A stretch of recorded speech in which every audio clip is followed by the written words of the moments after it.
8.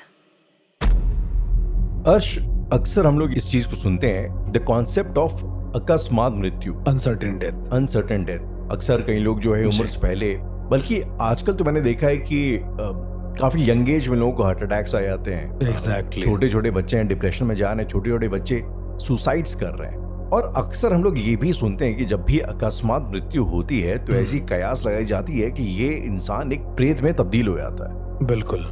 और ये हम लोग बचपन से ही जो है, और एंड आई थिंक ये क्रॉस कल्चर भी है, ऐसा नहीं सिर्फ हमारे कल्चर के हिंदुओं की बात हो रही है, across the culture, across the globe ये एक फिनोमेना है कि अचानक मरने से कुछ ना कुछ हो जाता है, कुछ ना कुछ होता है, प्रेत में बदलता है, भूत होता है, व्हाटएवर। तो आज मैं सोच रहा था अगर हम लोग इस टॉपिक के ऊपर डिस्कशन करें, इसमें कितना सच है, कितना मिथ है, कितनी अफवाहें हैं, और अक्रॉस कल्चर्स इस चीज को कैसे डिफाइन किया गया है। अब मेरा ऐसा मानना है कि हर कल्चर में अपना एक अलग तरीका बताया गया है। जैसे हर इंसान के जीने का तरीका अलग है जी, तो बट ऑब्वियस है कि हर इंसान के मौत के जो रिचुअल्स हैं वो भी अलग होंगे। जैसे आपने एंटिटीज के बारे में सुना है, जिन, ब्रह्म राक्षस, बिल्कुल। या फिर अगर आप थोड़ा सा क्रिश्चियनिटी की तरफ जाएंगे या फिर वेस्टर्न माइथोलॉजी की तरफ जाएंगे तो हम लोगों ने जैसे बात किया डिबुक के बारे में, जितने भी एपिसोड्स में हम लोग कितने अलग अलग एंटिटीज के बारे में बात कर रहे हैं। बहुत सारे लोगों का ये सवाल भी होता है राहुल, कहीं ना कहीं, कि अगर एनर्जीज एक है तो एंटिटीज का डेफिनेशन अलग क्यों है? एग्जैक्टली, इतना फर्क क्यों है? एंड ऑल्सो एक सवाल और अर्श की, हमने जिन जिन्नात की बात करी है इस्लाम में, क्रिश्चियनिटी में क्या ऐसा कोई कॉन्सेप्ट होता है या एवरीथिंग इज अ घोस्ट? यार देखिए, मेरा ऐसा मानना है कि हर इंसान के मौत का रिचुअल अलग है, हर डिवीजन के हिसाब से, हर धर्म के हिसाब से। ओके, बिल्कुल। धर्म is a law of nature, मेरा ऐसा मानना है। हिंदू, मुस्लिम, सिख, ईसाई इज अ डिफरेंट थिंग। लेकिन जब भी कोई चीज, जब भी कोई मरता है, अब क्रिश्चियनिटी में जितना मैंने सुना है उस हिसाब से ऐसा कहा जाता था कि जब ईसा मसीह मरे थे तो उनके मरने के 3 दिन के बाद वो वापस आ गए थे। रिजरेक्शन। बट वो जो 3 दिन थे, वो 3 दिन उन्होंने नर्क में बिताए, ऐसा कहा जाता है। ओके। वो वहां पर गए नर्क में और उन्होंने वहां पर राज किया। वहां के जो राज किया, एग्जैक्टली, हेल का जो रूलर था लूसीफर, ओके, उन्होंने उसके ऊपर भी अपना छाप छोड़ दिया, ऐसा कहा गया, ऐसे कई लोग कहते हैं। If I am not wrong अर्श, लूसीफर को भी सन ऑफ गॉड बोला जाता है। सन ऑफ गॉड बोला जाता है। तो एक बिगड़ा हुआ बच्चा था और लूसीफर्स के अलावा भी कई सारे ऐसे डीमंस हैं जो एग्जिस्ट करते हैं हमारे बीच। ऐसा कई सारी वेस्टर्न माइथोलॉजी क्लेम करती है इनफैक्ट कि वो आज भी एग्जिस्ट करते हैं। बहुत सारे एग्जॉर्सिज्म, राहुल, आपको अगर नहीं पता है, लिसनर्स को अगर नहीं पता है, तो मैं उनके अंडरस्टैंडिंग के लिए एक चीज बता दूं कि क्रिश्चियनिटी में या फिर क्रिश्चियन कल्चर में जब एग्जॉर्सिज्म होता है तो उसकी परमिशन ली जाती है। एग्जैक्टली, चर्च से। इनफैक्ट जो गैब्रियल अमोत की स्टोरी पे शायद यही केस हुआ था, उनका अलाउ नहीं किया गया था और इसीलिए उन्होंने अपना तरीका आजमाया था, या जो भी है। लेकिन अब जैसे मैं एग्जॉर्सिज्म की बात बता रहा हूँ कि उसमें परमिशन लेंगे, फिर प्रोसीजर्स होते हैं, कई सारे बिशप्स की परमिशन होती है, फिर पोप अलाउ करते हैं, तब जाके एग्जॉर्सिज्म होता है, because it's a risky procedure और इंसान की जान भी जा सकती है। जी। अगर हम बात करते हैं अनसर्टेन डेथ की, तो ऐसा कहा जाता है कि अगर इंसान मरता है, मैं क्रिश्चियनिटी के हिसाब से बोल रहा हूँ, कि अगर इंसान मर जाता है और उसका अंतिम संस्कार, यानी कि उसका जो ममिफिकेशन है, यानी उसको जो बरी किया गया है, वो सही से करने के बाद जिस इंसान ने भी आखिरी फूल रखा होता है या फिर आखिरी अर्पण किया होता है उसको जी, उसके ताबूत पर, इट इज बिलीव दैट कि उस इंसान को 3 दिन के बाद सपना आता है उस इंसान का, ठीक है? ओके। और अगर वो सपना नहीं आया उसके किसी करीबी को या फिर उस इंसान को जिसने लास्ट फ्लावर को, आखिरी फ्लावर उसको चढ़ाया, बिल्कुल, अगर उसको नहीं आया जी, तो ही वो इंसान किसी डीमन या फिर किसी अदर एंटिटी में ट्रांसफॉर्म होता है। उनका ऐसा मानना है कि जो डीमंस होते हैं वो स्पिरिट्स को कैद कर लेते हैं अगर वो गॉड के पास नहीं जाती है तो। जैसे हमारे धर्म में क्या है कि वो एंटिटी बदल जाती है, राइट? एनर्जीज के हिसाब से भूत, प्रेत, पिशाच, ब्रह्म राक्षस। बट इनके में क्या है कि अगर कोई मर रहा है और उसकी जो स्पिरिट है वो जा रही है, तो वो किसी डेविल, लूसीफर, अल्लाह, मापाजुजू, निम्बस या किसी भी ऐसे डेविल के संपर्क में आकर एक क्रूअल रूप ले लेती है और वो इंसान को परेशान करती है, ऐसा मानना है। तो मेरा ये मानना है और मेरा ये इनफैक्ट एक्सपीरियंस भी है कि हर धर्म के हिसाब से जो एंटिटीज का बदलने का सिनेरियो है वो अलग है, ऊर्जाओं को समझने का सिनेरियो अलग है, पर अगर आप इन अ वे देखेंगे तो सब चीजें एक जैसे ही कनेक्टेड हैं। राइट। अब वैटिकन टेप के बारे में आपने सुना होगा, एक मूवी आई थी, बहुत जी जी जी खतरनाक थी, एक संस्था थी वैटिकन टेप। मैं क्रिश्चियनिटी के बारे में इसमें इसलिए बोल रहा हूँ क्योंकि बहुत सारे ऐसे लोग हैं जो इस कल्चर से पूरी तरीके से वाकिफ नहीं है, क्योंकि इसमें क्या होता है कि आपकी जो विल पावर है वही आपका भगवान है। राइट। क्रिश्चियनिटी और इस्लाम दोनों में या सिर्फ क्रिश्चियनिटी की बात हो रही है यहाँ पे? नहीं, अभी मैं सिर्फ क्रिश्चियनिटी की बात कर रहा हूँ। अगर आप इस्लाम को भी देखेंगे या फिर आप किसी भी धर्म को देखेंगे तो आपकी विल पावर, आपका जो अंतर्मन है जी, जो आपका आत्मज्ञान है वही सर्वोपरि है, वही सबसे power of your spirit. Exactly, knowing yourself. जी, आई मीन एक छोटी सी चीज है, मुझे पता नहीं कितने यहाँ पे लॉजिकल है, लेकिन कहते हैं कि क्रिश्चियनिटी में 3 चीजें होती है ना, कि एक father, son and holy spirit, पिता, पुत्र और पवित्र आत्मा। पवित्र आत्मा। And I think spirituality term वहीं से आया है। सो दे बिलीव कि एक स्पिरिट है जो कि सर्वोपरि है, सर्वव्यापक है, सर्वव्यापक है। एग्जैक्टली, हम सब उसके पार्ट हैं और उसी का इस्तेमाल करके आप स्ट्रॉन्ग या वीक होते हैं, आइदर वेज। राहुल, अब मैं आपको एक छोटा सा केस बताना चाहता हूँ जी। एक क्रिश्चियन लड़की का। मैं नाम बदल देता हूँ उनका, लेट सपोज वेरोनिका उस लड़की का नाम है, उदाहरण के तौर पे। तो एक लड़की थी जिसको मैं जानता था और वो मेरे घर के आई गेस 3-4 घर छोड़ के रहती थी। वो लोग नए नए आए थे यहाँ पे, कैथोलिक थे वो लोग। ओके। तो अब सिनेरियो ये था कि उनका तो कहीं से ये सब भूत प्रेत इन सब में मानना यकीन नहीं था, क्योंकि वो लोग लॉर्ड जीसस को मानते थे। बात ये थी। और उनका ये मानना था कि शैतान आपके ऊपर तब हावी होता है जब आप उसे हावी होने देते हैं, which is true. So what happened one day कि आई रिमेम्बर कि इस लड़की का बर्थडे था, हम सब गए थे वहां पे, जितने भी एरिया में लोग थे सब लोग गए थे। इसका बर्थडे हुआ, इसने केक काटा। अच्छा, केक काटने के बाद लोगों को क्या लगता है ना कि मतलब खिलाओ किसी को या फिर कुछ ऐसा करो जी। तो ये केक को लगातार घूर रही, ये सबके सामने की बात है राहुल, और ये मेरे ही एरिया का केस है। उसके बाद इस लड़की ने क्या काम किया है कि उस जो चाकू था, जो नाइफ उसने हाथ में पकड़ा था, उस चाकू को सीधा उस केक में ऐसे गाड़ दिया है। ओके। और बड़े ही रूथलेस तरीके से, मतलब कि कसाई की तरह। हाँ, लाइक अ बुचर। और जब उससे पूछा गया कि क्या हुआ तो उसने कहा कुछ नहीं, वो एकदम बदल गई। और उसके बाद उसने सबको केक खिलाया। जब केक बचा राहुल पूरा राइट, तो उसने अपना सर उस केक पर इतनी जोर से पटका है कि उसके खून निकलने लगा है। ओके।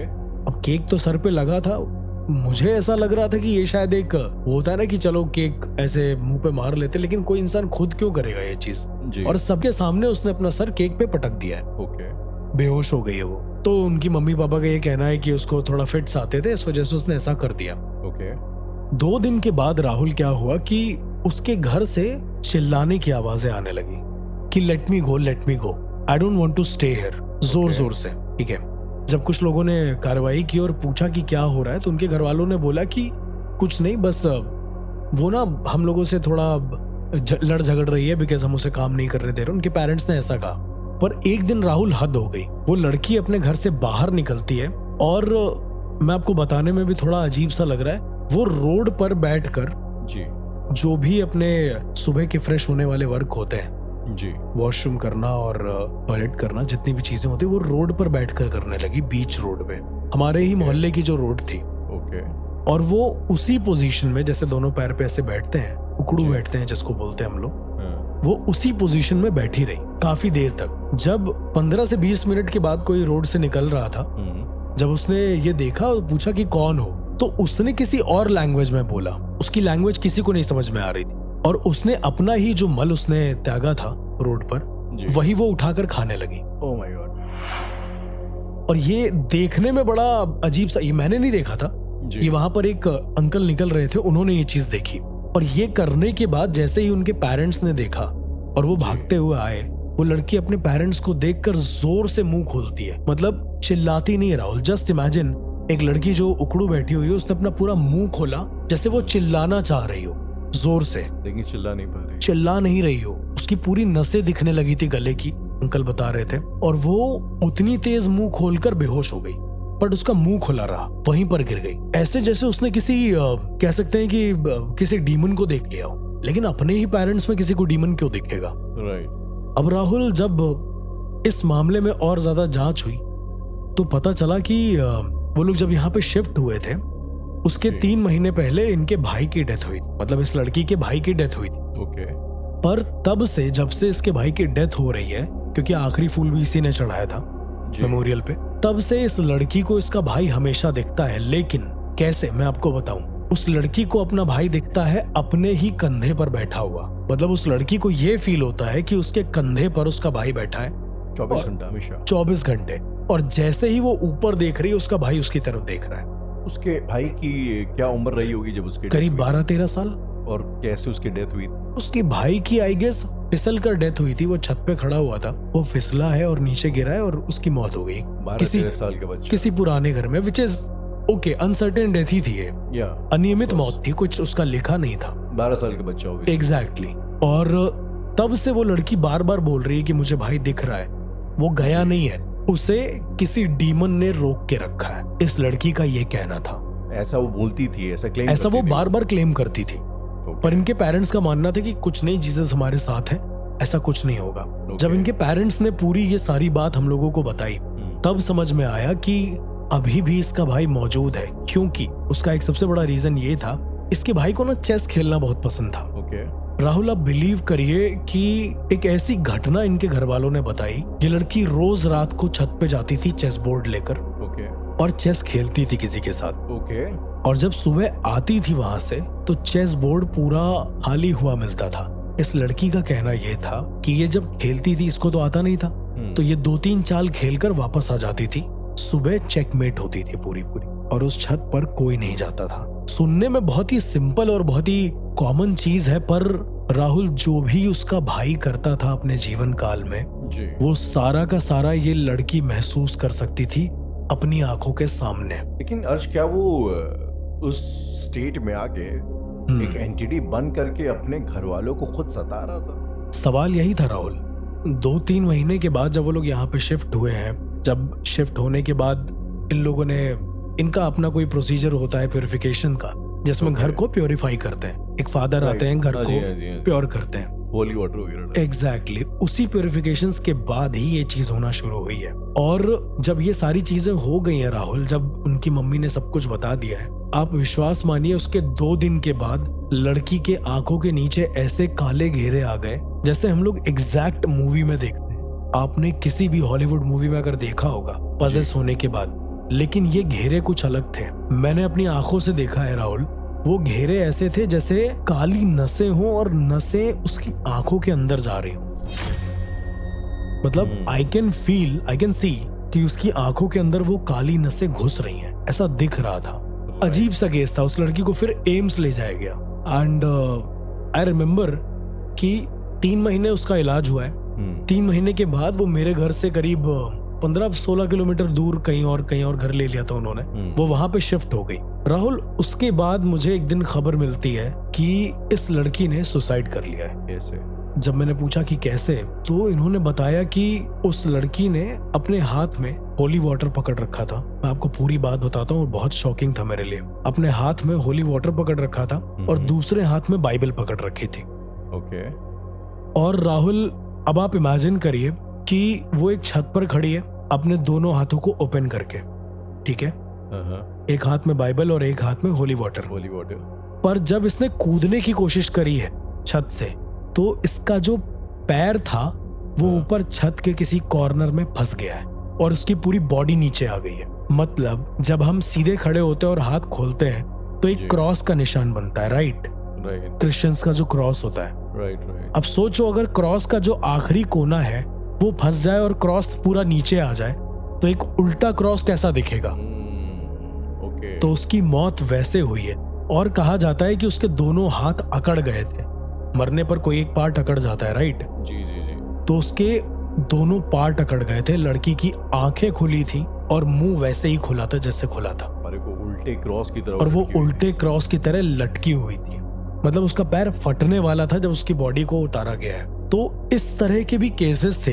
जब बाद में फादर ने इन सारी चीजों को अज्यूम किया, एक हमारे बहुत अच्छे फादर थे, फादर रोल्फी डिसूजा नाम था उनका, अब तो नहीं रहे वो इस दुनिया में, जब उन्होंने इन सारी चीजों को देखा है, नोटिस किया है, तब उन्होंने कई सारे कंक्लूजन दिए, कई सारी चीजें बताई कि जो डेविल था उसने इसके भाई की आत्मा को तो पकड़ा ही पकड़ा, साथ साथ इसकी आत्मा को भी इतना कमजोर कर दिया, इसकी विल पावर को भी इतना कमजोर कर दिया कि ये बाइबल पढ़ती तो थी लेकिन उल्टी पढ़ती थी, सीधी बाइबल नहीं पढ़ती थी। बाइबल के वर्सेस को वो उल्टा पढ़ती थी, सीधा नहीं पढ़ती थी। तो बाइबल के वर्सेस को उल्टा पढ़ने पर आप लूसीफर्स को इनवाइट करते हैं, जैसे into the name of the father and of the son and of the holy spirits Jesus Christ commands you.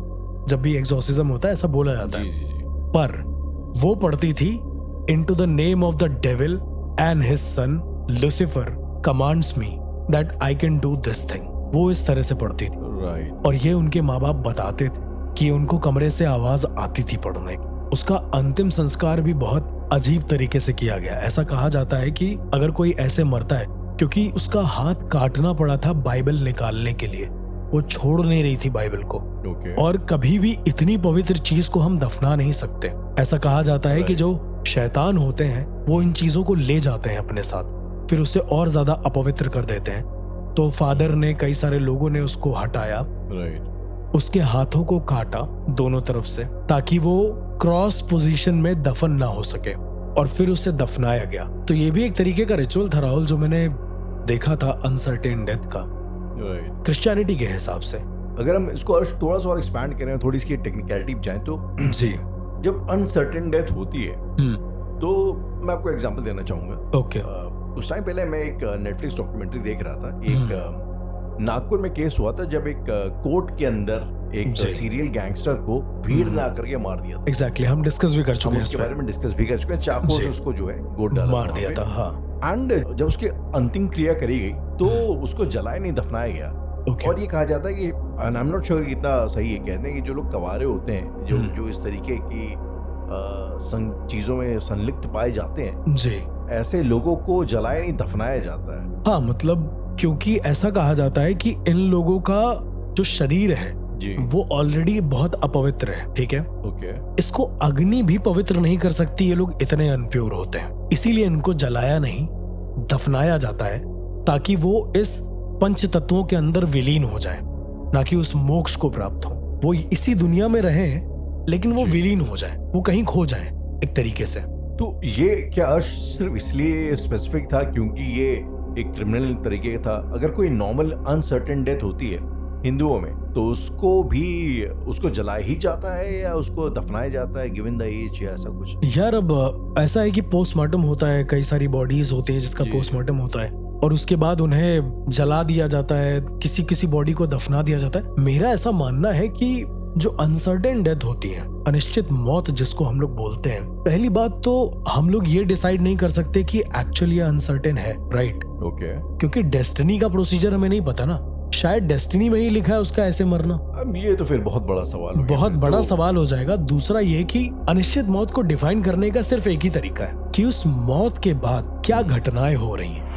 अच्छा, ये पैरामीटर, उसको यही एक पैरामीटर है। आप मरने के बाद क्या डिफाइन कर पाओगे? इज देयर एनी वे जो आप डिफाइन कर सकते हैं? इवन इन इस्लाम अगर कोई मरता है तो ऐसा कहा जाता है कि मरने के बाद उससे सवालात होते हैं, सवाल जवाब होते हैं। उससे पूछा जाता है कि तुमने कितना दीन का काम किया, कितना नहीं किया, राइट? उसके हिसाब से उसे दोजक या फिर जन्नत में जगह मिलती है, राइट? तो अभी आप ये कैसे डिफाइन कर पाएंगे कि मरने के बाद उसकी जो रूह है वो कितने दिन के बाद आ पाएगी, नहीं आ पाएगी? उसको डिफाइन करने का एक ही तरीका है कि अगर उसके मरने के बाद कुछ ऐसी घटनाएं हो रही हैं जिसमें उसका इन्वॉल्वमेंट आपको दिख रहा है, उससे जुड़ी चीजें दिख रही हैं, या उसकी रूह दिख रही है, तो ही आप बता पाएंगे ना कि वो अनिश्चित मौत है, उसकी आत्मा को अभी मुक्ति मिली नहीं है। क्योंकि अगर मरने के बाद उसकी आत्मा दिख नहीं रही है, दैट मीन्स कि वो सही सलामत जा चुका है। एक सिंपल कॉन्सेप्ट है, हम और कोई तरीका डिफाइन ही नहीं कर सकते ये बयां करने का कि इसकी जो मौत है वो अनिश्चित है या निश्चित है। अर्श, इसके साथ ही साथ एक सवाल मेरे जहन में और आता है कि चलो ये तो हो गई अनसर्टेन डेथ वाली चीज, अनिश्चित मौत के बारे में, अनिश्चित मौत, लेकिन कई बार एक ख्याल मेरे जहन में आता है कि यार इंसान की मौत जिस हालात में होती है, सपोज कर लो, मैं कुछ दिनों पहले कहीं सुन रहा था महासाधना के बारे में कई ऐसे साधु योगी रहे हैं जो एक साधना में जाते हैं, उसी साधना में ही वो अपने देह को त्याग कर देते हैं जी। और कई ऐसे लोग होते हैं, मुझे ऐसा लगता है मरने का इससे बेस्ट तरीका और क्या ही हो सकता है अगर आप साधना के थ्रू। और कई लोग ऐसे होते हैं जो सोते सोते चले जाते हैं। हाँ, मतलब डिपेंड्स। मौत में कई लोग मौत वैसे हो जाती है पीसफुली बेसिक। ओके। लेकिन कई लोग ऐसे होते हैं जो बहुत ज्यादा कष्ट झेल के जाते हैं। ओके। कई ऐसे लोग होते हैं जो बहुत ज्यादा टॉर्चर झेल के जाते हैं, जिनकी बड़ी दर्दनाक मौत होती है। ठीक है। तो सवाल अर्श मेरा यहाँ पे ये है कि क्या इन सब चीजों से भी फर्क पड़ता है कि आपकी मौत किस हालात में होती है? देखिए, मेरा ऐसा मानना है कि हालातों का फर्क तो 99% पड़ता है। अब आप ये मान के चलिए, कोई इंसान अपने जीवन काल में बहुत अच्छा है जी, ठीक है, अच्छे इंसानों को ज्यादा तकलीफ होती है, ये भी एक सिनेरियो है, उसके साथ कुछ बुरा हो जाता है। अब उसने कभी ये एक्सपेक्ट नहीं किया है कि उसके साथ कुछ बुरा होगा। उन हालातों में वो डिप्रेशन में आता है, देन सुसाइड कर लेता है। तो वो अपने जीवन काल में जितना भी अच्छा रहा हो उससे मतलब नहीं है। उसने सुसाइड जो करी है वो डिप्रेशन में आके करी है, राइट। तो उसकी जो स्पिरिट होगी, यानी जो उसकी एनर्जी होगी एक तरीके से जी, वो बहुत डिस्टर्ब होगी, वो बहुत नेगेटिव होगी, वो पॉजिटिव नहीं हो सकती। अब वो अपने हिसाब से पॉजिटिवनेस चाहेगी जो कि उनका नेगेटिव होगा। हमारे लिए वो सारी चीजें नेगेटिव होंगी जो आत्माएं अपने हिसाब से चाहेंगी, क्योंकि उनकी दुनिया में और हमारी दुनिया में जमीन आसमान का अंतर है। अर्श, अगर जैसे मैं एक सवाल मेरे जहन में ये भी अक्सर आता है कि जब भी बकरीद का टाइम आता है जी, तो जब ज़बा किया जाता है बकरों को, एक चीज है जो बड़ी कंट्रोवर्शियल भी है, हलाल और हराम वाली जी, कि भाई आप हलाल करने का एक तरीका होता है, पहले आप एक कट मारते हैं, फिर उसके हल्का सा कट मारते हैं, सारा खून निकल जाता है उससे, सारा खून निकल जाता है। जबकि हमारे उसमें देखते हैं तो उसमें एक झटका कॉन्सेप्ट होता है जी। मैंने जब किसी से पूछा था तो मुझे जो बताया गया वो ये था कि झटका इसलिए कि हमारा इंटेंशन ये है कि प्राणी को, जानवर को कम से कम उसको पेन हो, कम तकलीफ हो, उसको कम से कम तकलीफ हो और उसको हम उस तरीके से उसकी बलि चढ़ाएं। लेकिन हलाल का इसके उल्टा ही है। मुझे ऐसा लगता है कि उसमें एकदम थोड़ा बेरहमी के साथ, and I am not trying to be controversial वो है, लेकिन जो फैक्ट है सो है, उसमें काफी दर्दनाक तरीके से एक बकरे को ज़बा किया जाता है। तो क्या आपको लगता है कि ये जो तरीका है, इतना तड़पा के किसी को और फिर उसको बलि बोलना, कुर्बानी बोलना, तो अर्श सवाल बेसिकली मेरा यही है कि क्या इसका कोई स्पिरिचुअल इंटरप्रिटेशन है? अब देखिए राहुल, बात यही है कि हमारे हिंदू धर्म में क्या होता है कि इंसान के शरीर को अग्नि के सुपुर्द कर दिया जाता है, राइट, जला दिया जाता है, राइट। मुस्लिम धर्म में दफना दिया जाता है, राइट।